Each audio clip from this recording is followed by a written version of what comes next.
ദേശീയപാത 66 തലപ്പാടി ചെങ്കളം വെങ്ങളം രാമനാട്ടുകര ആറുവരി പാതയുടെ ഉദ്ഘാടന ചടങ്ങിലേക്ക് പൊതുമരാമത്ത് മന്ത്രി PM മുഹമ്മദ് റിയാസിന് ക്ഷണമില്ല. ഇന്ന് ഉച്ചയ്ക്ക് എറണാകുളത്ത് പ്രധാനമന്ത്രി നരേന്ദ്രമോദി പങ്കെടുക്കുന്ന ഉദ്ഘാടന പരിപാടിയിൽ നിന്നാണ് മന്ത്രി മുഹമ്മദ് റിയാസിനെ ഒഴിവാക്കിയത്. കേരളത്തിൽ 10,800 കോടിയുടെ വികസന പദ്ധതികൾ ഉദ്ഘാടനം ചെയ്യുന്ന ചടങ്ങിലാണ് ദേശീയപാതയുടെ ആദ്യ റീച്ചിന്റെ ഉദ്ഘാടനവും നിശ്ചയിച്ചിരിക്കുന്നത്.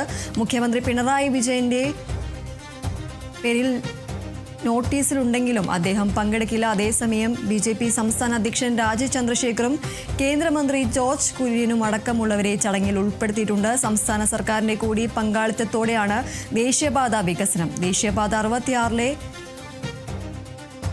ആറുവരിപ്പാത കോഴിക്കോട് ബൈപ്പാസിലെ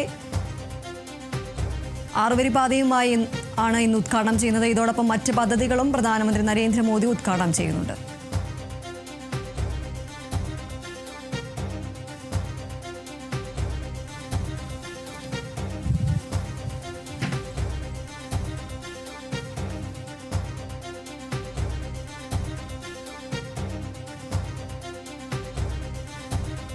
ദേശീയപാത 66 തലപ്പാടി ചെങ്കള വെങ്ങളം രാമനാട്ടുകര ആറുവരി പാതയുടെ ഉദ്ഘാടന ചടങ്ങിലേക്കാണ് പൊതുമരാമത്ത് മന്ത്രി PM മുഹമ്മദ് റിയാസിന് ക്ഷണമില്ല എന്ന വിവരമാണ് ഇപ്പോൾ ലഭിക്കുന്നത്. ഇന്ന് ഉച്ചയ്ക്ക് എറണാകുളത്ത് പ്രധാനമന്ത്രി നരേന്ദ്രമോദി പങ്കെടുക്കുന്ന ഉദ്ഘാടന പരിപാടിയിൽ നിന്നാണ് മന്ത്രി മുഹമ്മദ് റിയാസിനെ ഒഴിവാക്കിയിരിക്കുന്നത്. കേരളത്തിൽ 10,800 കോടിയുടെ വികസന പദ്ധതികൾ ഉദ്ഘാടനം ചെയ്യുന്ന ചടങ്ങിലാണ് ദേശീയപാതയുടെ ആദ്യ റീച്ചിന്റെ ഉദ്ഘാടനവും നിശ്ചയിച്ചിരിക്കുന്നത്. മുഖ്യമന്ത്രി പിണറായി വിജയന്റെ പേര് നോട്ടീസിലുണ്ടെങ്കിലും അദ്ദേഹവും പങ്കെടുക്കില്ല എന്നതാണ് ലഭിക്കുന്ന വിവരം. അതേസമയം BJP സംസ്ഥാന അധ്യക്ഷൻ രാജീവ് ചന്ദ്രശേഖറും കേന്ദ്രമന്ത്രി ജോർജ് കുര്യനും അടക്കമുള്ളവർ